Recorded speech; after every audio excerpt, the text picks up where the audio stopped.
সূরা আল মায়েদা। রহমান রহিম আল্লাহ তাআলার নামে। হে ঈমানদার বান্দারা, তোমরা যারা ঈমান এনেছ, তোমরা ওয়াদাসমূহ পূরণ করো। মনে রেখো, তোমাদের জন্য 4 পা বিশিষ্ট পোষা জন্তু হালাল করা হয়েছে, তবে সেসব জন্তু ছাড়া যা বিবরণ সহ একটু পরে তোমাদের পড়ে শোনানো হচ্ছে। এহরাম বাঁধা অবস্থায় কিন্তু এসব হালাল জন্তু শিকার করা বৈধ মনে করো না। হ্যাঁ, আল্লাহ তাআলা যা চান সে আদেশই তিনি জারি করেন। হে ঈমানদার বান্দারা, তোমরা আল্লাহ তাআলার নিদর্শনসমূহের অসম্মান করো না। সম্মানিত মাসগুলোকেও যুদ্ধ বিগ্রহের জন্য কখনো হালাল বানিয়ে নিও না।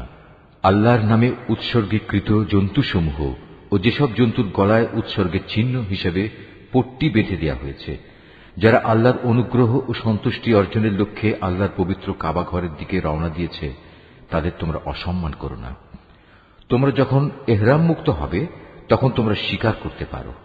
বিশেষ কোন একটি সম্প্রদায়ের বিদ্বেষ এমন বিদ্বেষ যার কারণে তারা তোমাদের আল্লাহ তাআলার পবিত্র মসজিদে আসার পথ বন্ধ করে দিয়েছিল, যেন তোমাদের কোন রকম সীমা লঙ্ঘন করতে প্ররোচিত না করে। তোমরা শুধু নেক কাজ ও তাকওয়ার ব্যাপারেই একে অপরের সহযোগিতা করো। পাপ ও বাড়াবাড়ির কাজে কখনো একে অপরের সহযোগিতা করো না। সর্বাবস্থায় আল্লাহ তাআলাকে ভয় করো, কেননা আল্লাহ তাআলা পাপের দণ্ডদানের ব্যাপারে অত্যন্ত কঠোর। মৃত জন্তু, রক্ত, শুয়োরের গোশত ও যে জন্তু আল্লাহ তাআলা ছাড়া অন্য কারো নামে জবাই কিংবা উৎসর্গ করা হয়েছে তা সবই তোমাদের উপর হারাম করা হয়েছে। শ্বাসরুদ্ধ হয়ে মরা, আঘাত খেয়ে মরা, উপর থেকে পড়ে মরা, শিঙের আঘাতে মরা, হিংস্র জন্তুর খাওয়া জন্তুও তোমাদের জন্য হারাম। তবে তোমরা তা যদি জীবিত অবস্থায় পেয়ে জবাই করে থাকো তাহলে তা হারাম নয়। পূজার বেদিতে বলি দেয়া জন্তুও হারাম। লটারি কিংবা জুয়ার তীর নিক্ষেপ করে ভাগ্য নির্ণয় করা হারাম। এর সবকটাই হচ্ছে বড় বড় গুনার কাজ। আজ কাফেররা তোমাদের দিন নির্মূল করা সম্পর্কে হতাশ হয়ে পড়েছে, সুতরাং তোমরা তাদের ভয় করো না, বরং আমাকেই ভয় করো। আজ আমি তোমাদের জন্য তোমাদের দিন পরিপূর্ণ করে দিলাম, আর তোমাদের উপর আমার প্রতিশ্রুত নিয়ামত আমি পূর্ণ করে দিলাম। তোমাদের জন্য জীবনের ব্যবস্থা হিসেবে আমি ইসলামকেই মনোনীত করলাম। হারামের ব্যাপারে মনে রেখো, যদি কোনো ব্যক্তি ক্ষুধা তাড়নায় হারাম খেতে বাধ্য হয় কিন্তু ইচ্ছা করে সে কোনো পাপের দিকে ঝুঁকে পড়তে না চায়, তার ব্যাপারটা আলাদা। অবশ্যই আল্লাহ তাআলা ক্ষমাশীল ও পরম দয়ালু। তারা তোমার কাছ থেকে জানতে চাইবে কোন কোন জিনিস তাদের জন্য হালাল করা হয়েছে। তুমি তাদের বলো, সব ধরনের পাকসাপ বস্তুই তোমাদের জন্য হালাল করা হয়েছে, এবং সেসব শিকারী জন্তু ও পাখির ধরে আনা জন্তু ও পাখিও তোমরা খাও, যাদের তোমরা শিকার করার নিয়ম শিক্ষা দিয়েছ, যেভাবে আল্লাহ তাআলা তোমাদের শিক্ষা দিয়েছিলেন। তবে এর উপর অবশ্যই আল্লাহ তাআলার নাম নেবে। তোমরা আল্লাহ তাআলাকে ভয় করো, আল্লাহ তাআলা দ্রুত হিসাব গ্রহণকারী। আজ তোমাদের জন্য যাবতীয় পাক জিনিস হালাল করা হলো। যাদের উপর আল্লাহর কিতাব নাজিল করা হয়েছে তাদের খাবারও তোমাদের জন্য হালাল, আবার তোমাদের খাদ্যদ্রব্যও তাদের জন্য হালাল। চরিত্রের সংরক্ষিত দুর্গে অবস্থানকারী মোমেন নারী ও তোমাদের আগে যাদের কিতাব দেওয়া হয়েছিল, যখন তোমরা তাদের মোহরানা আদায় করে দেবে, সেসব আহলে কিতাব সতী সাধ্বী নারীরাও তখন তোমাদের জন্য হালাল হয়ে যাবে। তোমরা থাকবে চরিত্রের রক্ষক হয়ে, কামনা চরিতার্থ করে কিংবা গোপন অভিসারী উপপত্নী বানিয়ে নয়। যে কেউই ঈমান অস্বীকার করবে তার জীবনের সব কর্মই নিষ্ফল হয়ে যাবে, এবং শেষ বিচারের দিনে সে হবে চরমভাবে ক্ষতিগ্রস্তদের একজন। হে ঈমানদার ব্যক্তিরা, তোমরা যখন নামাজের জন্য দাঁড়াবে, তোমরা তোমাদের পুরো মুখমণ্ডল ও কনুই পর্যন্ত তোমাদের হাত দুটো ধুয়ে নেবে। অতঃপর তোমাদের মাথা মাসেহ করবে এবং পা দুটো গোড়ালি পর্যন্ত ধুয়ে নেবে। কখনো যদি এমন বেশি নাপাক হয়ে যাও যাতে গোসল করা ফরজ হয়ে যায়, তাহলে গোসল করে ভালোভাবে পবিত্র হয়ে নেবে। যদি তোমরা অসুস্থ হয়ে পড়ো কিংবা তোমরা যদি সফরে থাকো, অথবা তোমাদের কেউ যদি মলমূত্র ত্যাগ করে আসে, অথবা যদি নারী সম্ভোগ করে থাকো, তাহলে পানি দিয়ে পবিত্রতা অর্জন করো। আর যদি পানি না পাও তাহলে পবিত্র মাটি দিয়ে তায়াম্মুম করে নাও। আর তায়াম্মুমের নিয়ম হচ্ছে সেই পবিত্র মাটি দিয়ে তোমরা তোমাদের মুখমণ্ডল ও হাত মাসেহ করে নেবে। মূলত আল্লাহ তাআলা কখনো পরিষ্কার পরিচ্ছন্নতার ব্যাপারে তোমাদের কষ্ট দিতে চান না, বরং তিনি চান তোমাদের পাক সাফ করে দিতে, এবং এভাবেই তিনি তোমাদের উপর তার নিয়ামতসমূহ পূর্ণ করে দিতে চান, যাতে করে তোমরা তার কৃতজ্ঞতা আদায় করতে পারো। তোমাদের উপর আল্লাহ তাআলার নিয়ামতসমূহ তোমরা স্মরণ করো এবং তোমাদের কাছ থেকে যে পাকা প্রতিশ্রুতি তিনি গ্রহণ করেছিলেন সে কথাও ভুলে যেও না। যখন তোমরা তার সাথে অঙ্গীকার করে বলেছিলে, হে আমাদের মালিক, আমরা তোমার কথা শুনলাম এবং তা মেনে নিলাম। তোমরা আল্লাহ তাআলাকে ভয় করো। অবশ্যই আল্লাহ তাআলা তোমাদের অন্তরে যা কিছু আছে সে সম্পর্কে সম্যক অবগত আছেন। হে ঈমানদার লোকেরা, তোমরা আল্লাহর জন্য সত্য ও ন্যায়ের উপর সাক্ষী হয়ে অবিচলভাবে দাঁড়িয়ে থেকো। মনে রাখবে, বিশেষ কোন সম্প্রদায়ের দুশমনী যেন তোমাদের এমনভাবে প্ররোচিত না করে এর ফলে তোমরা ন্যায় ও ইনসাফের পথ থেকে সরে আসবে। তোমরা ইনসাফ করো, কারণ এই কাজটি আল্লাহ তাআলাকে ভয় করে চলার অধিক নিকটতর। তোমরা আল্লাহ তাআলাকে ভয় করো। অবশ্যই আল্লাহ তাআলা তোমাদের কর্মকাণ্ড সম্পর্কে পূর্ণাঙ্গ ওয়াকিবহাল রয়েছেন। যারা ঈমান আনে এবং নেক কাজ করে, আল্লাহ তাআলা তাদের সবাইকে এই বলে প্রতিশ্রুতি দিয়েছেন যে তাদের জন্য তার কাছে বিশেষ ক্ষমা ও মহা পুরস্কার রয়েছে। অপরদিকে যারা কুফরি করছে এবং আমার আয়াতসমূহকে অস্বীকার করেছে, তারা সবাই হচ্ছে জাহান্নামের অধিবাসী।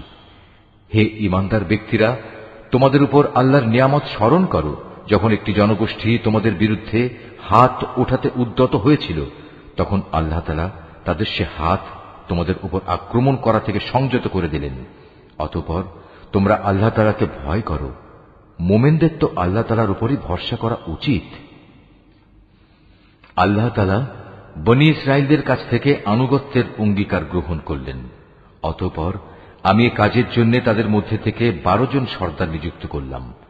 আল্লাহ তাআলা তাদের বললেন, অবশ্যই আমি তোমাদের সাথে আছি।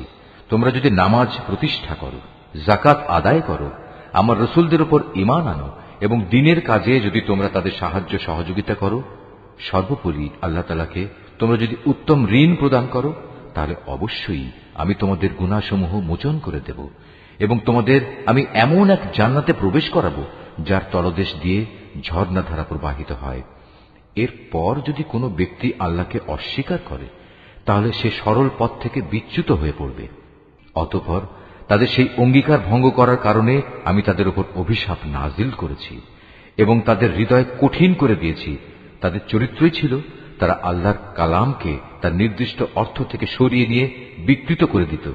হেদায়েতের যা কিছু তাদের শিক্ষা দেয়া হয়েছিল তার অধিকাংশ কথাই তারা ভুলে গেল। প্রতিনিয়ত তুমি তাদের দেখতে পাবে, তাদের সামান্য একটি অংশ ছাড়া অধিকাংশ মানুষই আল্লাহর সাথে বিশ্বাসঘাতকতা করে চলেছে। অতএব তুমি তাদের ক্ষমা করে দাও। যথাসম্ভব তুমি তাদের সংস্রব এড়িয়ে চলো। অবশ্যই আল্লাহ তাআলা কল্যাণকামী মানুষদের ভালোবাসেন। আমি তো তাদের কাছ থেকেও আনুগত্যের অঙ্গীকার গ্রহণ করেছিলাম, যারা বলে আমরা খ্রিস্টান সম্প্রদায়ের লোক। অতঃপর এরাও সে অঙ্গীকার সম্পর্কিত অধিকাংশ কথা ভুলে গেল, যা তাদের স্মরণ করানো হয়েছিল। সুতরাং আমিও তাদের পরস্পরের মধ্যে কিয়ামত পর্যন্ত এক স্থায়ী শত্রুতা ও বিদ্বেষের বীজ বপন করে দিলাম। অচিরেই আল্লাহ তাআলা তাদের বলে দেবেন দুনিয়ার জীবনে তারা যা কিছু উদ্ভাবন করত। হে আহলে কিতাবরা, তোমাদের কাছে আমার পক্ষ থেকে রাসূল এসেছে। আগের কিতাবে যা কিছু তোমরা এতদিন গোপন করে রেখেছিলে তার বহু কিছুই সে তোমাদের বলে দিচ্ছে, আবার অনেক কিছু সে এড়িয়েও যাচ্ছে। তোমাদের কাছে এখন তো আল্লাহর পক্ষ থেকে আলোকবর্তিকা এবং সুস্পষ্ট কিতাব এসে হাজির হয়েছে। যে আল্লাহর সন্তুষ্টি লাভ করতে চায়, এই কিতাব দ্বারা আল্লাহ তাআলা তার শান্তি ও নিরাপত্তার পথ বাতলে দেন। অতঃপর তিনি তার অনুমতিক্রমে তাদের জাহেলিয়াতের অন্ধকার থেকে ঈমানের আলোতে বের করে আনেন, আর এভাবেই তাদের তিনি সঠিক পথে পরিচালিত করেন। নিশ্চয়ই তারা কুফরি করেছে যারা বলেছে মারিয়ামের পুত্র মসীহ আল্লাহ। হে মুহাম্মদ, তুমি তাদের বলো, আল্লাহ তাআলা যদি মারিয়াম পুত্র মসীহ, তার মা ও গোটা বিশ্ব চরাচরে যা কিছু আছে সবকিছু ধ্বংস করে দিতে চান, এমন কে আছে যে আল্লাহ তাআলার কাছ থেকে এদের রক্ষা করতে পারে? এই আকাশমালা, ভূমণ্ডল ও এর মধ্যবর্তী স্থানে যা কিছু আছে তার সার্বভৌমত্ব এককভাবে আল্লাহ তাআলার জন্যই নির্দিষ্ট। তিনি যা ইচ্ছা তাই সৃষ্টি করেন। আল্লাহ তাআলা সকল বিষয়ের উপর একক ক্ষমতাবান। ইহুদি ও খ্রিস্টানরা বলে আমরা আল্লাহর সন্তান এবং তার প্রিয় পাত্র, তাদের বলো, তাহলে তিনি কেন তোমাদের গুনাহের জন্য তোমাদের দণ্ড প্রদান করবেন? মূলত তোমরা সবাই হচ্ছ আল্লাহ সৃষ্টি করা কতিপয় মানুষ। আল্লাহ তাআলা তার বান্দাদের যাকে ইচ্ছা ক্ষমা করে দেন, আবার যাকে ইচ্ছা তাকে তিনি শাস্তি প্রদান করেন। আসমান সমূহ ও জমিনের মধ্যবর্তী সব কিছুর একক মালিকানা আল্লাহ তাআলার জন্যই নির্দিষ্ট। সব কিছুকে তার দিকেই ফিরে যেতে হবে।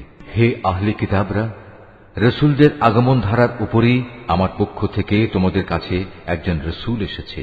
সে তোমাদের জন্য আমার কথাগুলো সুস্পষ্টভাবে বর্ণনা করছে, যাতে করে তোমরা বিচারের কাঠগড়ায় দাঁড়িয়ে একথা বলতে না পারো যে কই আমাদের কাছে জান্নাতের সুসংবাদ বহনকারী ও জাহান্নামের সতর্ককারী হিসেবে কেউ তো আগমন করেনি। আজ সত্যি সত্যি তোমাদের কাছে সুসংবাদবাহী ও সতর্ককারী একজন রসুল এসে গেছে। বস্তুত আল্লাহ তাআলা সর্ববিষয়ে শক্তিমান। স্মরণ করো যখন মূসা তার জাতিকে বলেছিল, হে আমার সম্প্রদায়ের লোকেরা, আল্লাহ তাআলা তোমাদের উপর যে নিয়ামত নাজিল করেছেন তা তোমরা স্মরণ করো।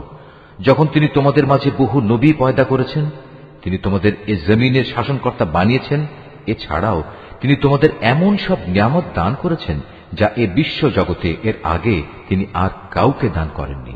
হে আমার জাতি, আল্লাহ তাআলা তোমাদের জন্য যে পবিত্র ভূখণ্ড লিখে রেখেছেন, তোমরা তাতে প্রবেশ করো এবং এ অগ্রাভিযানে কখনো পশ্চাদাপসরণ করো না। তারপরেও তোমরা যদি ফিরে আসো তাহলে ভীষণ ক্ষতিগ্রস্ত হবে।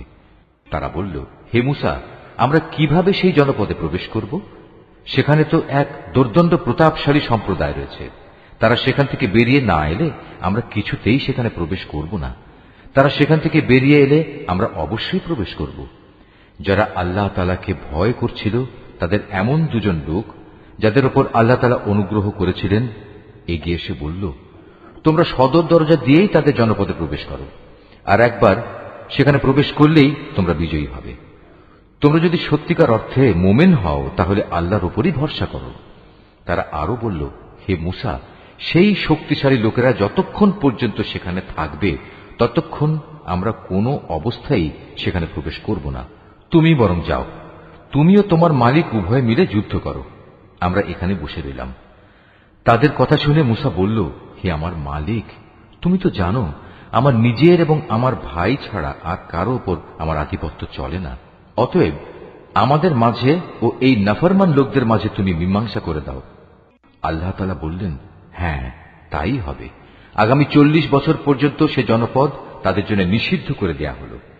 এ সময়ে তারা উদ্ভ্রান্ত হয়ে পৃথিবীতে এদিক সেদিক ঘুরে বেড়াবে। সুতরাং তুমি এই নাফরমান লোকদের উপর কখনো দুঃখ করো না। হে মুহাম্মদ, তুমি এদের কাছে আদমের 2 পুত্রের গল্পটি যথাযথভাবে শুনিয়ে দাও। গল্পটি ছিল, যখন তারা দুজনই আল্লাহর নামে কোরবানি পেশ করল, তখন তাদের মধ্যে একজনের কাছ থেকে কোরবানি কবুল করা হল, আরেকজনের কাছ থেকে তা কবুল করা হল না। যার কোরবানি কবুল করা হয়নি সে বলল, আমি অবশ্যই তোমাকে হত্যা করব। যার কোরবানি কবুল করা হল সে বলল, আল্লাহ তাআলা তো শুধু পরেজগার লোকদের কাছ থেকে কোরবানি কবুল করেন। হিংসার বশবর্তী হয়ে তুমি যদি আজ আমাকে হত্যা করার জন্য আমার দিকে তোমার হাত বাড়াও, তাহলে আমি কিন্তু তোমাকে হত্যা করার জন্য তোমার প্রতি আমার হাত বাড়িয়ে দেব না। কেননা আমি সৃষ্টিকুলের মালিককে ভয় করি। আমি বরং চাইব তুমি আমার গুনাহ ও তোমার গুনাহের বোঝা একাই তোমার মাথার উপর উঠিয়ে নাও এবং এভাবেই তুমি জাহান্নামের অধিবাসী হয়ে পড়ো। মূলত এ হচ্ছে জালেমদের যথার্থ কর্মফল। শেষ পর্যন্ত তার কুপ্রবৃত্তি তাকে নিজ ভাইয়ের হত্যার কাজে উস্কানি দিল। অতঃপর সে তাকে খুন করেই ফেলল এবং এ কাজের ফলে সে ক্ষতিগ্রস্তদের অন্তর্ভুক্ত হয়ে গেল। অতঃপর আল্লাহ তাআলা সেখানে একটি কাক পাঠালেন। কাকটি হত্যাকারীর সামনে এসে মাটি খুঁড়তে লাগল। উদ্দেশ্য তাকে দেখানো কিভাবে সে তার ভাইয়ের লাশ লুকিয়ে রাখবে। এটা দেখে সে নিজে নিজে বলতে লাগল, হায়, আমি তো এই কাকটির চাইতেও অক্ষম হয়ে পড়েছি। আমি তো আমার ভাইয়ের লাশটাও গোপন করতে পারলাম না। অতঃপর সে সত্যি সত্যি নিজের কৃতকর্মের জন্য অনুতপ্ত হল। পরবর্তীকালে এ ঘটনার কারণেই আমি বনী ইসরায়েলদের জন্য এই বিধান জারি করলাম যে কোনো মানুষকে হত্যা করার কিংবা পৃথিবীতে ধ্বংসাত্মক কাজ করার শাস্তি বিধান ছাড়া অন্য কোনো কারণে কেউ যদি কাউকে হত্যা করে, সে যেন গোটা মানব জাতিকেই হত্যা করল। আবার এমনিভাবে যদি কেউ একজনের প্রাণ রক্ষা করে তবে সে যেন গোটা মানব জাতিকেই বাঁচিয়ে দিল। এদের কাছে আমার রসুলরা সুস্পষ্ট নিদর্শন নিয়ে এসেছিল, তারপরেও এদের অধিকাংশ লোক এ জমিনের বুকে সীমা লঙ্ঘনকারী হিসেবেই থেকে গেল। যারা আল্লাহ তাআলা ও তার রসুলের বিরুদ্ধে যুদ্ধ করে এবং আল্লাহর জমিনে বিপর্যয় সৃষ্টি করে, তাদের জন্য নির্দিষ্ট শাস্তি হচ্ছে এই যে তাদের হত্যা করা হবে কিংবা তাদের শূলবিদ্ধ করা হবে, অথবা বিপরীত দিক থেকে তাদের হাত পা কেটে ফেলা হবে কিংবা দেশ থেকে তাদের নির্বাসিত করতে হবে। এই অপমানজনক শাস্তি তাদের দুনিয়ার জীবনের জন্য। তাছাড়া পরকালে তাদের জন্য ভয়াবহ আযাব তো রয়েছেই। তবে এটা তাদের জন্য নয় যাদের উপর তোমাদের আধিপত্য স্থাপিত হবার আগেই তারা তওবা করেছে। তোমরা জেনে রেখো, আল্লাহ তাআলা একান্ত ক্ষমাশীল ও পরম করুণাময়। হে মানুষ, তোমরা যারা ঈমান এনেছ, আল্লাহ তাআলাকে ভয় করো এবং তার দিকে ধাবিত হওয়ার জন্য উপায় খুঁজতে থাকো। তার বিশেষ একটা উপায় হচ্ছে তোমরা আল্লাহর পথে জিহাদ করো, সম্ভবত তোমরা সফলকাম হতে পারবে। আর যারা ঈমান আনতে অস্বীকার করেছে, কিয়ামতের দিন পৃথিবীর সমুদয় ধন দৌলতও যদি তাদের করায়ত্ত থাকে, তার সাথে আরো যদি সমপরিমাণ সম্পদ তাদের কাছে থাকে, এ সম্পদ মুক্তিপণ হিসেবে দিয়েও যদি সে কিয়ামতের দিন জাহান্নামের আযাব থেকে মুক্তি পেতে চায়, তাও সম্ভব হবে না। তার কাছ থেকে এর কিছুই সেদিন গ্রহণ করা হবে না। তাদের জন্য সেদিন কঠোর আযাব নির্ধারিত থাকবে। তারা সেদিন দোজখের আযাব থেকে বেরিয়ে আসতে চাইবে, কিন্তু কোনো অবস্থায় তারা সেখান থেকে বেরিয়ে আসতে পারবে না। তাদের জন্য স্থায়ী আযাব নির্দিষ্ট হয়ে আছে। পুরুষ ও নারী এদের যে কেউই চুরি করবে, তাদের হাত দুটো কেটে ফেলে। এটা তাদের কর্মফল এবং আল্লাহর পক্ষ থেকে নির্ধারিত দণ্ড। আল্লাহ তাআলা মহা শক্তিশালী ও প্রবল প্রজ্ঞাময়। হ্যাঁ, যে ব্যক্তি এই জঘন্য জুলুম করার পর আল্লাহ তাআলার কাছে তওবা করবে এবং নিজের সংশোধন করে নেবে, অবশ্যই আল্লাহ তাআলা তার তওবা কবুল করবেন। আল্লাহ তাআলা নিঃসন্দেহে বড় ক্ষমাশীল ও দয়াময়। তুমি কি একথা জানো না, এই আকাশমণ্ডলী ও জমিনের একক সার্বভৌমত্ব একমাত্র আল্লাহ তাআলার জন্য? তিনি যাকে ইচ্ছা তাকে শাস্তি দেন, আবার যাকে ইচ্ছা তাকে তিনি মাফ করে দেন। কেননা সবকিছুর উপর তিনিই হচ্ছেন একক ক্ষমতাবান। হে রাসূল, যারা দ্রুত গতিতে কুফরির পথে ধাবিত হচ্ছে, তারা যেন তোমাকে দুঃখ না দেয়। এরা সে দলের লোক যারা মুখে মুখে বলে আমরা ঈমান এনেছি, কিন্তু সত্যিকার অর্থে তাদের অন্তর কখনো ঈমান আনেনি। আর তাদের ব্যাপারও নয় যারা ইহুদি, তারা মিথ্যা কথা শোনার জন্য সদা কান খাড়া করে রাখে এবং তাদের বন্ধু সম্প্রদায়ের যেসব লোক কখনো তোমার কাছে আসেনি, এরা সেই অপর সম্প্রদায়টির জন্যই নিজেদের কান খাড়া করে রাখে। আল্লাহর কিতাবের কথাগুলো আপন জায়গায় বিন্যস্ত থাকার পরেও এরা তা বিকৃত করে বেড়ায় এবং অন্যদের কাছে এরা বলে, হ্যাঁ, যদি এ ধরনের কোনো বিধান তোমাদের দেওয়া হয় তাহলে তোমরা তা গ্রহণ করো, আর সে ধরনের কিছু না দেয়া হলে তোমরা তা থেকে সতর্ক থেকো। আসলে আল্লাহ তাআলা যার পথচ্যুতি চান, তাকে আল্লাহর পাকড়াও থেকে বাঁচানোর জন্য তুমি তো কিছুই করতে পারো না। এরাই হচ্ছে সেসব হতভাগ্য লোক। আল্লাহ তাআলা কখনো যাদের অন্তরগুলোকে পাক সাফ করার ইরাদা পোষণ করেন না, তাদের জন্য পৃথিবীতে যেমনি রয়েছে অপমান ও লাঞ্ছনা, পরকালেও তেমনি তাদের জন্য অপেক্ষা করছে ভয়াবহ আযাব। ইহুদিদের চরিত্র হচ্ছে, এরা যেমন মিথ্যা কথা শুনতে অভ্যস্ত, তেমনি এরা হারাম মাল খেতেও ওস্তাদ। অতএব এরা যদি কখনো কোনো বিচার নিয়ে তোমার কাছে আসে, তাহলে তুমি চাইলে তাদের বিচার করতে পারো কিংবা তাদের উপেক্ষা করো। যদি তুমি তাদের ফিরিয়ে দাও, তাহলে নিশ্চিত থাকো এরা তোমার কোনোই অনিষ্ট করতে পারবে না। তবে যদি তুমি তাদের বিচার ফয়সালা করতে চাও, তাহলে অবশ্যই ন্যায় বিচার করবে। নিঃসন্দেহে আল্লাহ তাআলা ন্যায় বিচারকদের ভালোবাসেন। এসব লোক কিভাবে তোমার কাছে বিচারের ভার নিয়ে হাজির হবে, যখন তাদের নিজেদের কাছেই আল্লাহর পাঠানো তাওরাত মজুদ রয়েছে? তাতেও তো বিচার আচার সংক্রান্ত আল্লাহর বিধান আছে। তুমি যা কিছুই করো না কেন, একটু পরেই তারা তোমার কাছ থেকে মুখ ফিরিয়ে নেবে। এরা আসলে ঈমানদারই নয়।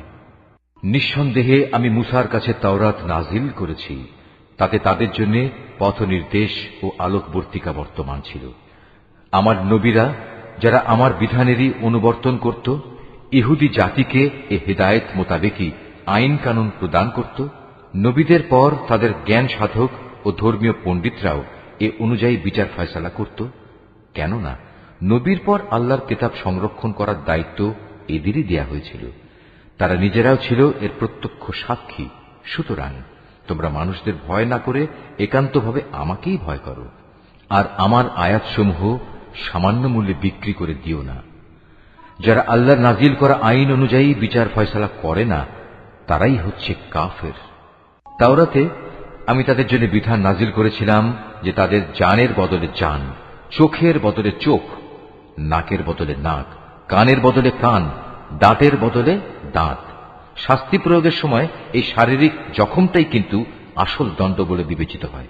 অবশ্য বাদীপক্ষের কেউ যদি এই দণ্ড মাফ করে দিতে চায়, তাহলে তা তার নিজের গুনাহখাতার জন্য কাফফারা হিসেবে গণ্য হবে। আর যারাই আল্লাহ নাজিল করা বিধান অনুযায়ী বিচার ফয়সালা করবে না, তারা হচ্ছে জালেম। এ ক্রমধারায় অতঃপর আমি মরিয়ম পুত্র ঈসাকে পাঠিয়েছি। সে সময় আগে থেকে তাওরাতে যা কিছু অবশিষ্ট ছিল সে ছিল তার সত্যতা স্বীকারকারী, আর আমি তাকে ইনজিল দান করেছি, তাতে ছিল হেদায়েত ও নূর। তখন তাওরাতে যা কিছু তার কাছে বর্তমান ছিল, ইনজিল কিতাব তার সত্যতা স্বীকার করেছে। তদুপরি তাতে আল্লাহভীরু লোকদের জন্য পথ নির্দেশ ও উপদেশ মজুদ ছিল। ইনজিলের অনুসারীদের উচিত এর ভেতর আল্লাহ তাআলা যা কিছু নাজিল করেছেন তার ভিত্তিতে বিচার ফয়সালা করা। কেননা যারাই আল্লাহর নাজিল করা আইনের ভিত্তিতে বিচার করবে না, তারাই ফাসেক। হে মুহাম্মদ, আমি তোমার প্রতি সত্য দিন সহ এ কিতাব নাজিল করেছি। আগের কিতাবসমূহের যা কিছু অবিকৃত অবস্থায় তার সামনে মজুদ রয়েছে, এ কিতাব তার সত্যতা স্বীকার করে। শুধু তাই নয়, এ কিতাব সেসব বিধানের হেফাজতকারীও বটে। সুতরাং আল্লাহ তাআলা যেসব বিধি বিধান নাজিল করেছেন তার ভিত্তিতেই তুমি বিচার ফয়সালা করো। আর এ বিচারের সময় তোমার নিজের কাছে যা সত্য দিন এসেছে তা থেকে সরে গিয়ে তাদের খেয়াল খুশির অনুসরণ করো না। আমি তোমাদের প্রতিটি সম্প্রদায়ের জন্য শরীয়ত ও কর্মপন্থা নির্ধারণ করে দিয়েছি। আল্লাহ তাআলা চাইলে তোমাদের সবাইকে একই উম্মত বানিয়ে দিতে পারতেন, বরং তিনি তোমাদের যা দিয়েছেন তার ভিত্তিতে তোমাদের যাচাই বাছাই করে দিতে চেয়েছেন। অতএব ভালো কাজে তোমরা সবাই প্রতিযোগিতা করো, কেননা আল্লাহ তাআলার দিকেই হবে তোমাদের সকলের প্রত্যাবর্তন স্থল। এখানে তোমরা যেসব বিষয় নিয়ে মতভেদ করতে, অতঃপর তিনি অবশ্যই তা তোমাদের স্পষ্ট করে বলে দেবেন। অতএব হে মুহাম্মদ, তোমার উপর আল্লাহ তাআলা যে আইন কানুন নাজিল করেছেন তুমি তারই ভিত্তিতে এদের মাঝে বিচার ফয়সালা করো, এবং কখনো তাদের খেয়াল খুশির অনুসরণ করো না, এবং তাদের ষড়যন্ত্র থেকে সতর্ক থেকো। যা কিছু আল্লাহ তাআলা তোমার উপর নাজিল করেছেন তার কোন কোন বিষয়ে যেন তারা কখনো তোমাকে ফিতনায় না ফেলতে পারে। অতঃপর তোমার ফয়সালায় যদি এরা মুখ ফিরিয়ে নেয়, তাহলে জেনে রেখো আল্লাহ তাআলা তাদের নিজেদেরই কোনো গুনাহের জন্য তাদের কোন রকম মুসিবতে ফেলতে চান। কেননা মানুষের মাঝে অধিকাংশই হচ্ছে অবাধ্য। তবে কি তারা পুনরায় জাহিলিয়াতের বিচার ব্যবস্থা তালাশ করছে? অথচ যারা আল্লাহতে বিশ্বাস করে তাদের কাছে আল্লাহ তাআলার চাইতে উত্তম বিচারক আর কে হতে পারে? হে ঈমানদার লোকেরা, তোমরা কখনো ইহুদি খ্রিস্টানদের নিজেদের বন্ধু হিসেবে গ্রহণ করো না, কেননা এরা নিজেরা সব সময় একে অপরের বন্ধু। তোমাদের মধ্যে কেউ যদি কখনো এদের কাউকে বন্ধু বানিয়ে নেয়, তাহলে সে তাদেরই দলভুক্ত হয়ে যাবে। আর আল্লাহ তাআলা কখনো জালেম সম্প্রদায়কে হেদায়েত দান করেন না। অতঃপর যাদের অন্তরে মুনাফিকির ব্যাধি রয়েছে তাদের তুমি দেখবে তারা বিশেষ তৎপরতার সাথে এই বলে তাদের সাথে মিলিত হচ্ছে যে আমাদের আশঙ্কা হচ্ছে কোনো বিপর্যয় এসে আমাদের উপর আপতিত হবে। পরে হয়তো আল্লাহ তাআলা তোমাদের কাছে বিজয় নিয়ে আসবেন, কিংবা তার কাছ থেকে অন্য কিছু অনুগ্রহ তিনি দান করবেন। তখন তা দেখে এই লোকেরা নিজেদের মনের ভেতর যে কপটতা লুকিয়ে রেখেছিল তার জন্য ভীষণ অনুতপ্ত হবে। তখন ঈমানদার লোকেরা বলবে, এরাই কি ছিল সেসব মানুষ যারা আল্লাহ তাআলার নামে বড় বড় শপথ করত যে তারা অবশ্যই তোমাদের সঙ্গে আছে?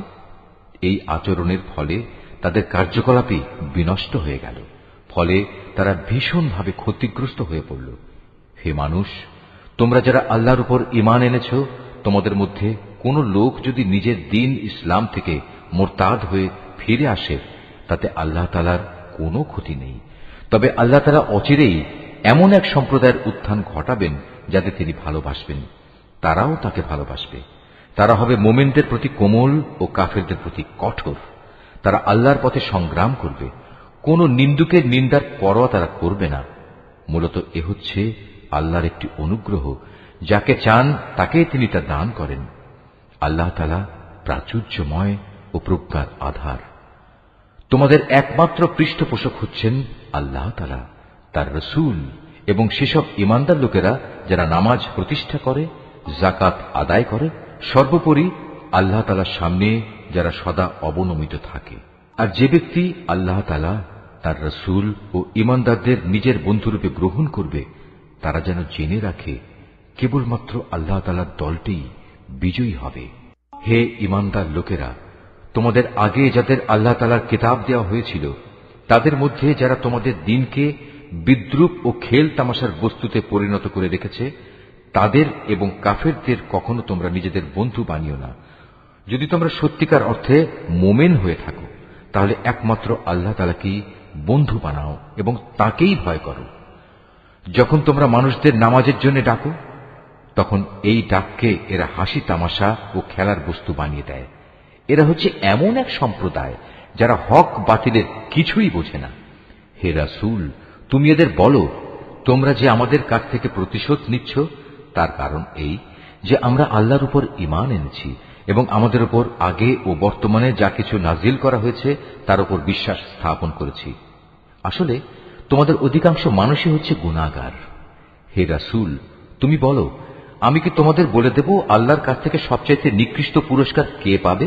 সে লোক হচ্ছে যার উপর আল্লাহ তাআলা অভিশাপ দিয়েছেন, যার উপর আল্লাহর ক্রোধ রয়েছে এবং যাদের কিছু লোককে তিনি বানর, কিছু লোককে শুয়োরে পরিণত করে দিয়েছেন, যারা মিথ্যা মাবুদের আনুগত্য স্বীকার করেছে।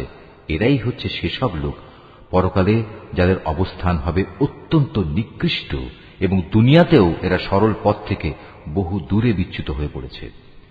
তারা যখন তোমার সামনে আসে তখন বলে, আমরা ঈমান এনেছি। আসলে তারা তোমার কাছে কুফরি নিয়েই প্রবেশ করছিল এবং তা নিয়েই তোমার কাছ থেকে তারা বেরিয়ে গেছে। তারা মনের ভেতর যা কিছু লুকিয়ে রাখছিল, আল্লাহ সে ব্যাপারে পূর্ণ ওয়াকিবহাল রয়েছেন। তাদের অনেককেই তুমি দেখতে পাবে গুনাহ করা, আল্লাহর সাথে বিদ্রোহ ও হারাম মাল ভোগ করার কাজে এরা একে অপরের সাথে প্রতিযোগিতা করে চলেছে। এরা যা কিছু করে মূলত তা বড়ই নিকৃষ্ট কাজ। কত ভালো হতো এদের ধর্মীয় নেতা ও পণ্ডিত ব্যক্তিরা যদি এদের এসব পাপের কথা ও হারাম মাল ভোগ করা থেকে বিরত রাখত, কারণ এরা যা কিছু সংগ্রহ করছে তা বড়ই জঘন্য। ইহুদিরা বলে, আল্লাহর দানের হাত পা বাঁধা পড়ে গেছে। আসলে তাদের নিজেদের হাতই বাঁধা পড়ে গেছে। আর তারা যা কিছু বলেছে সে কারণে তাদের উপর আল্লাহ তাআলার অভিশাপ নাজিল করা হয়েছে। আল্লাহর তো দুনিয়া আখিরাতের উভয় হাতই মুক্ত। যেভাবে তিনি চান সেভাবেই তিনি দান করেন। প্রকৃত ঘটনা হচ্ছে, তোমার মালিকের পক্ষ থেকে যা কিছু তোমার উপর নাজিল করা হয়েছে তা তাদের অনেকেরই সীমা লঙ্ঘন ও কুফরি বাড়িয়ে দিয়েছে। এই আচরণের ফলে আমি তাদের মাঝে কিয়ামত পর্যন্ত একটা শত্রুতা ও পরস্পর বিদ্বেষ সঞ্চার করে দিয়েছি। যখনই তারা যুদ্ধের আগুন জ্বালিয়ে দিতে চেয়েছে, আল্লাহ তাআলা তখনই তা নিভিয়ে দিয়েছেন। তারা বারবার এ জমিনে বিপর্যয় সৃষ্টির প্রয়াস পেয়েছে। আসলে আল্লাহ তাআলা বিপর্যয় সৃষ্টিকারীদের মোটেই ভালোবাসেন না। যদি আহলে কিতাবরা ঈমান আনত এবং আল্লাহকে ভয় করত, তবে অবশ্যই আমি তাদের গুনাহ খাতা মুছে দিতাম এবং তাদের আমি নিয়ামতে পরিপূর্ণ জান্নাতে প্রবেশ করাতাম। যদি তারা তাওরাত ও ইনজিল তথা তার বিধান প্রতিষ্ঠা করত, আর যা তাদের উপর তাদের মালিকের কাছ থেকে নাজিল করা হয়েছে তার উপর প্রতিষ্ঠিত থাকত, তাহলে তারা রিজিক পেত তাদের মাথার উপরের আসমান থেকে ও তাদের পায়ের নিচের জমিন থেকে। তাদের মধ্যে অবশ্য একদল ন্যায় ও মধ্যপন্থী লোক রয়েছে, তবে তাদের অধিকাংশই হচ্ছে এমন যাদের কর্মফল খুবই নিকৃষ্ট। হে রাসূল, যা কিছু তোমার উপর নাজিল করা হয়েছে তা তুমি অন্যের কাছে পৌঁছে দাও। যদি তুমি তা না করো, তাহলে তুমি তো মানুষদের কাছে তার বার্তা পৌঁছে দিলে না। আল্লাহ তাআলা তোমাকে মানুষের অনিষ্ট থেকে বাঁচিয়ে রাখবেন। নিশ্চয়ই আল্লাহ তাআলা কখনো কোনো অবাধ্য জাতিকে পথ প্রদর্শন করেন না।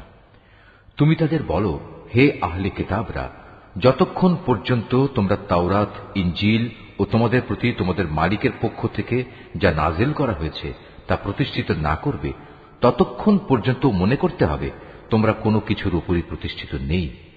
তোমার মালিকের কাছ থেকে যা কিছু তোমার প্রতি নাজিল করা হয়েছে তা তাদের অনেকেরই সীমা লঙ্ঘন ও কুফরি বাড়িয়ে দেবে।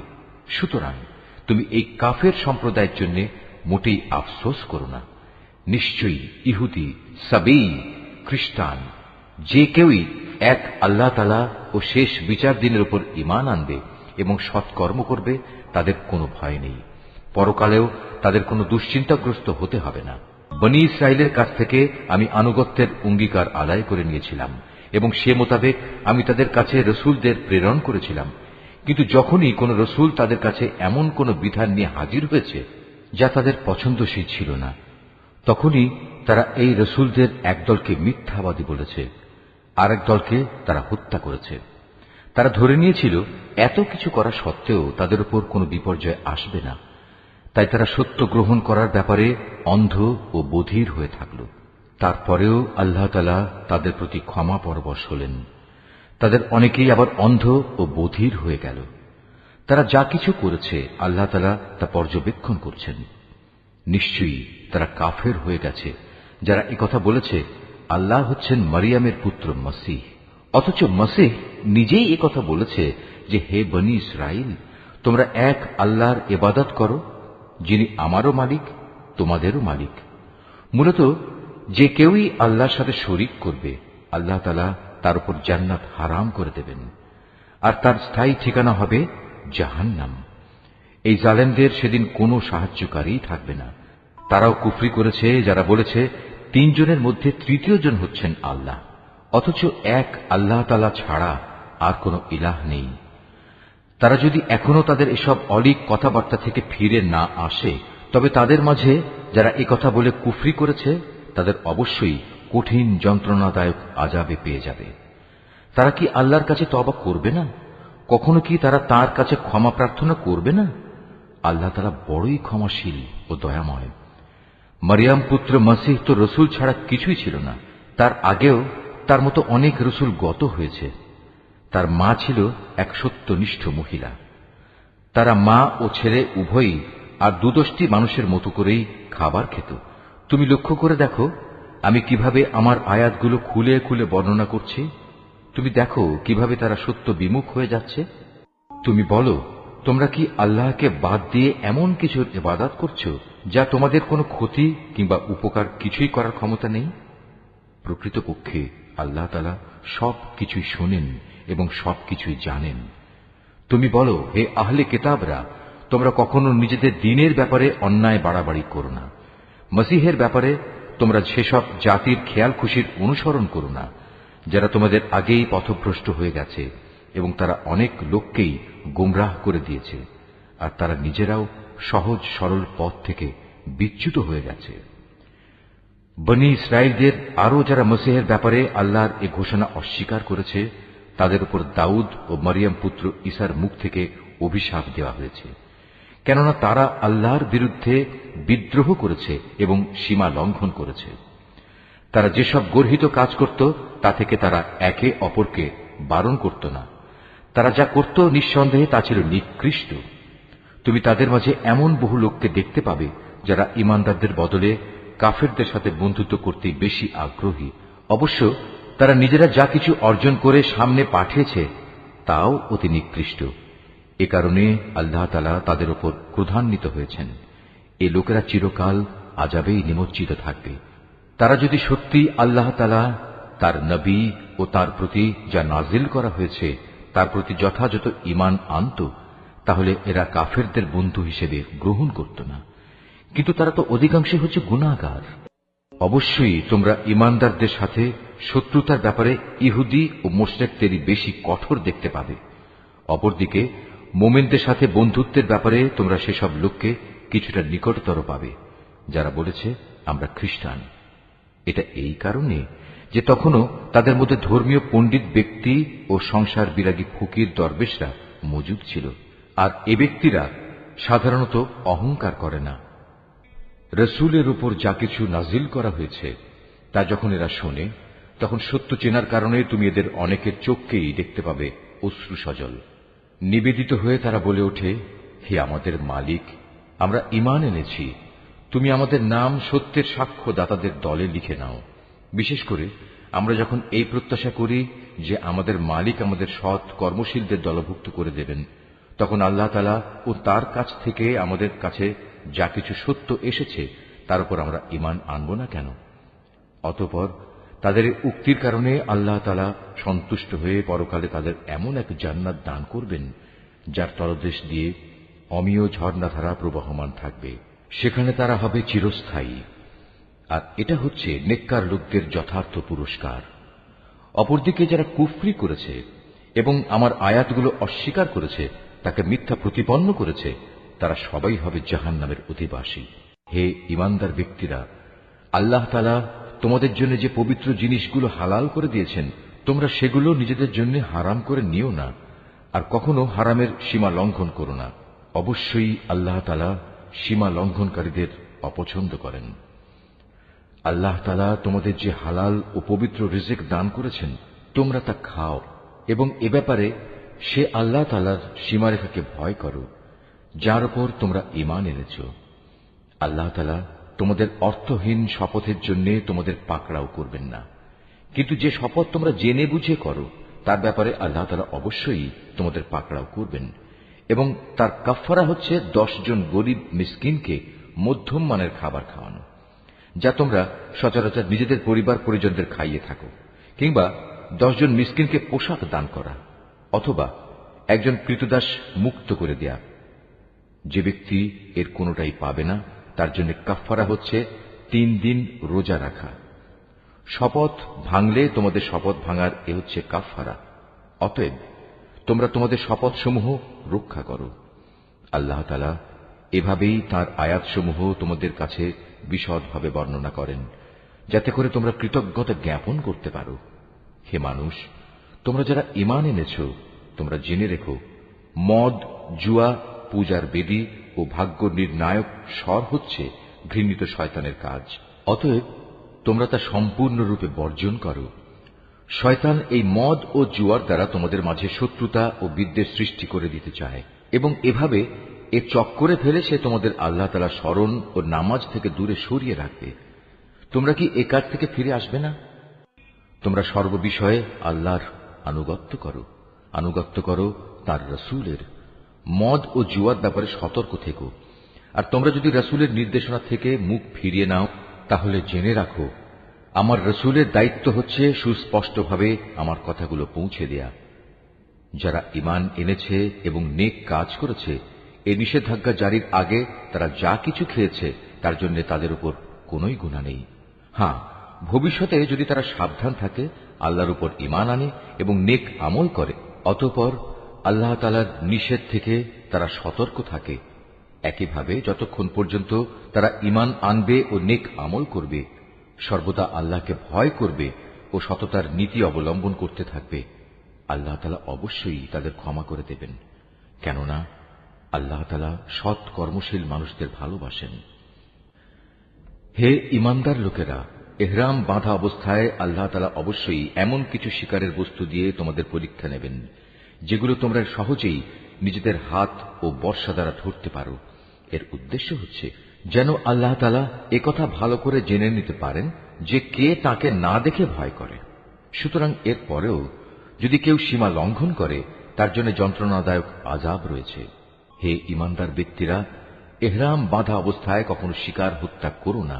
যদি তোমাদের কেউ এ অবস্থায় জেনে বুঝে কোন শিকারী জন্তু হত্যা করে, তার জন্য এর বিনিময় হচ্ছে সে যে জন্তু হত্যা করেছে তার সমান পর্যায়ে একটি গৃহপালিত জন্তু কোরবানি হিসেবে কাবায় পৌঁছে দেবে, যার ফয়সালা করবে তোমাদের দুজন ন্যায়বান বিচারক ব্যক্তি। কিংবা তার জন্য কাফারা হবে কয়েকজন গরিব মিসকিনকে খাওয়ানো অথবা সমপরিমাণ রোজা রাখা, যাতে করে সে আপন কৃতকর্মের স্বাদ গ্রহণ করতে সক্ষম হয়। এ নিষেধাজ্ঞা জারির আগে যা কিছু গত হয়ে গেছে আল্লাহ তাআলা তা মাফ করে দিয়েছেন, কিন্তু এরপর যদি কেউ এর পুনরাবৃত্তি করে, তাহলে আল্লাহ তাআলা অবশ্যই তার কাছ থেকে প্রতিশোধ নেবেন। আর আল্লাহ তাআলা পরাক্রমশালী ও প্রতিশোধ গ্রহণে প্রবল শক্তিমান।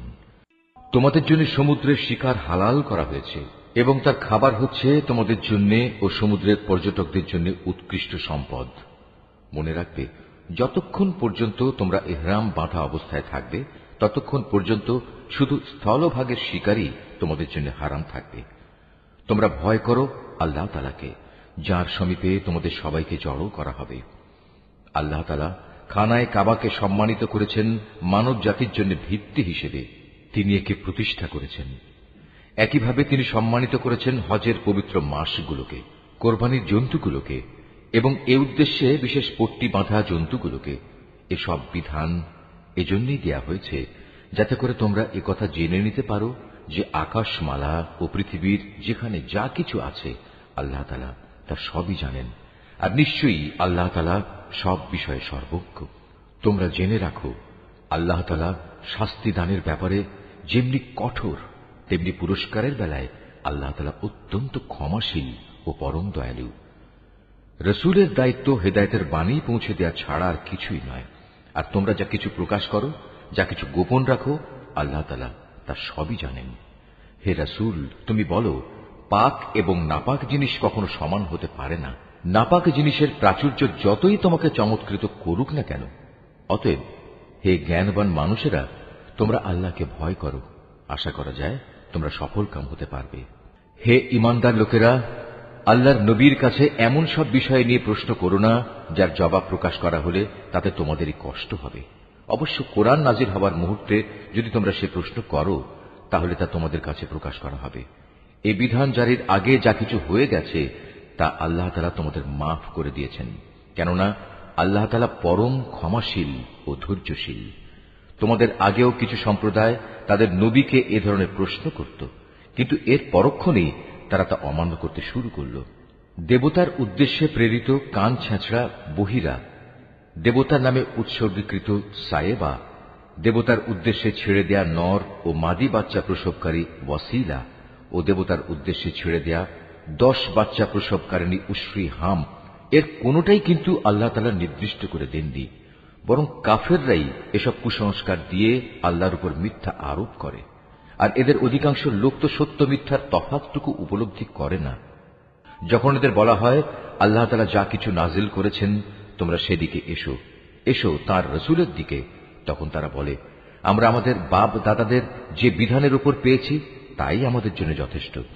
যদিও তাদের বাপ দাদারা সত্য মিথ্যা সম্পর্কে কিছুই জানত না এবং তারা হেদায়েত প্রাপ্তও ছিল না। হে ঈমানদার লোকেরা, তোমাদের নিজেদের দায়িত্ব তোমাদের নিজেদের ওপর।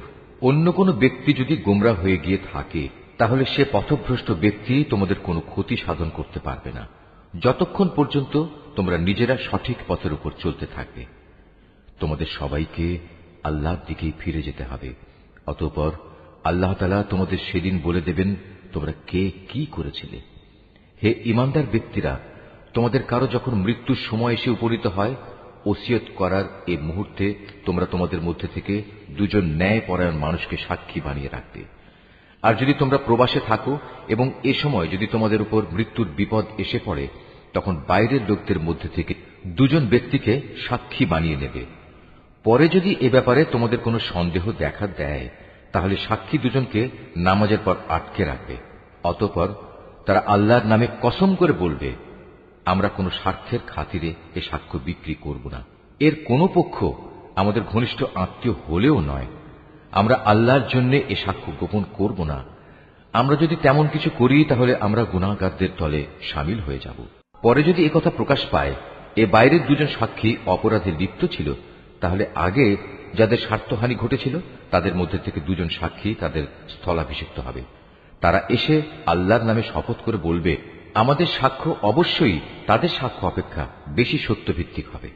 আমরা সাক্ষ্যের ব্যাপারে সীমা লঙ্ঘন করিনি। আমরা যদি তেমনটি করি তাহলে আমরা জালেমদের দলভুক্ত হয়ে পড়ব। এ পদ্ধতিতে মানুষদের ঠিকমতো সাক্ষ্য দানের অধিকতর সম্ভাবনা আছে, অথবা তারা অন্ততপক্ষে এ ভয় করবে যে তাদের কসম করার পর আবার অন্য কোনো কসম দ্বারা তা বাতিল করে দেয়া হবে। তোমরা আল্লাহ তাআলাকে ভয় করো এবং রসুলের কথা শোনো। আল্লাহ তাআলা কখনো পাপী লোকদের সৎপথে পরিচালিত করেন না। যেদিন আল্লাহ তাআলা সকল রসুলকে একত্রিত করে জিজ্ঞাসা করবেন, তোমাদের দাওয়াতের প্রতি মানুষদের পক্ষ থেকে কিভাবে সাড়া দেয়া হয়েছিল, তারা বলবে, আমরা তো তার কিছুই জানি না, যাবতীয় অদৃশ্য বিষয় তুমি পরিজ্ঞাত। স্মরণ করো যখন আল্লাহ তাআলা বলবেন, হে মারিয়াম পুত্র ঈসা, আমার সেই নিয়ামতের কথা স্মরণ করো যা আমি তোমাকে ও তোমার মাকে দান করেছিলাম।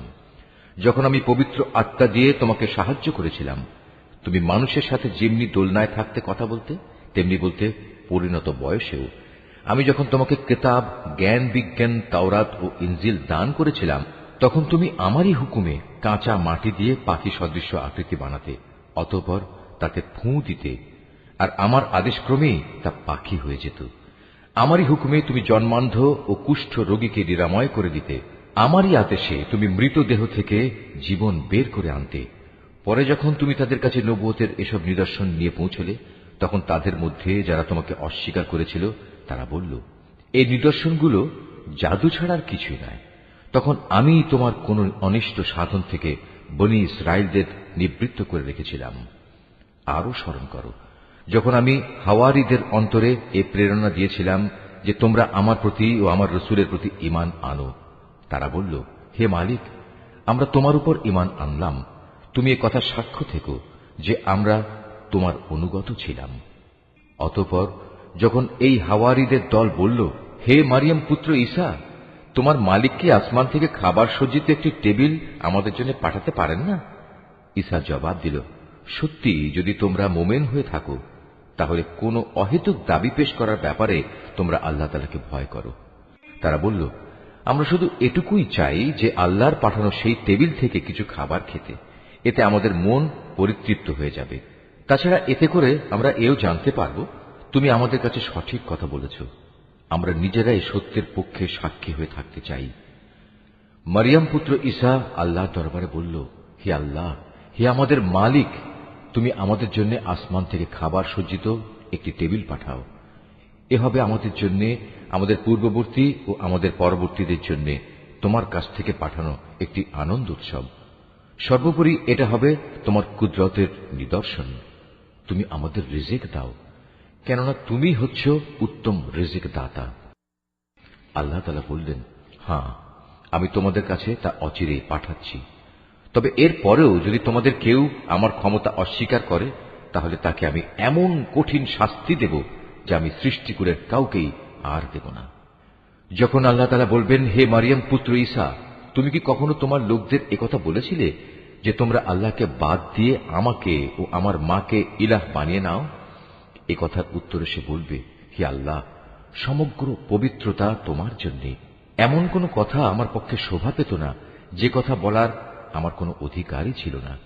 যদি আমি তাদের এমন কোন কথা বলতামই, তাহলে তুমি তো অবশ্যই তা জানতে। নিশ্চয়ই তুমি তা জানো আমার মনে যা কিছু আছে, কিন্তু আমি তো জানি না তোমার মনে কি আছে। যাবতীয় গোপন বিষয় অবশ্যই তুমি সম্যক জ্ঞাত আছো। তুমি আমাকে যা কিছু বলতে হুকুম করেছ, আমি তো তাদের তাছাড়া অন্য কিছুই বলিনি। আর সে কথা ছিল, তোমরা শুধু আল্লাহ তাআলার ইবাদত করো, যিনি আমার মালিক, তোমাদেরও মালিক। আমি যতদিন তাদের মধ্যে ছিলাম ততদিন তো আমি নিজেই তাদের কার্যকলাপের সাক্ষী ছিলাম, কিন্তু যখন তুমি আমাকে তুলে নিলে তখন তুমিই ছিলে তাদের উপর একক নেগাহবান। যাবতীয় ক্রিয়াকর্মের তুমিই ছিলে একক খবরদার। আজ তাদের অপরাধের জন্য তুমি যদি তাদের শাস্তি দাও, দিতে পারো, কারণ তারা তো তোমারই বান্দা। আর তুমি যদি তাদের ক্ষমা করে দাও, তাও তোমার মর্জি। তুমিই হচ্ছ বিপুল ক্ষমতাশালী, প্রজ্ঞাময়। আল্লাহ তাআলা বলবেন, হ্যাঁ, এ হচ্ছে সেদিন যেদিন সত্যাশ্রয়ী ব্যক্তিরা তাদের সততার জন্য প্রচুর কল্যাণ লাভ করবে। আর সে কল্যাণ হচ্ছে তাদের জন্য এমন সুরম্য জান্নাতের ব্যবস্থা করে রাখা হয়েছে যার তলদেশ দিয়ে অমিয় ঝর্ণাধারা প্রবাহিত থাকবে। সেখানে তারা চিরদিন থাকবে। আল্লাহ তাআলা তাদের উপর সন্তুষ্ট থাকবেন এবং তারাও আল্লাহর উপর সন্তুষ্ট থাকবে। বস্তুত এ হচ্ছে এক মহা সাফল্য। আকাশমালা ও জমিন এবং এর মধ্যবর্তী সমগ্র সৃষ্টি লোকের বাদশাহিত আল্লাহর জন্যই, এবং তিনি সবকিছুর উপর শক্তিমান।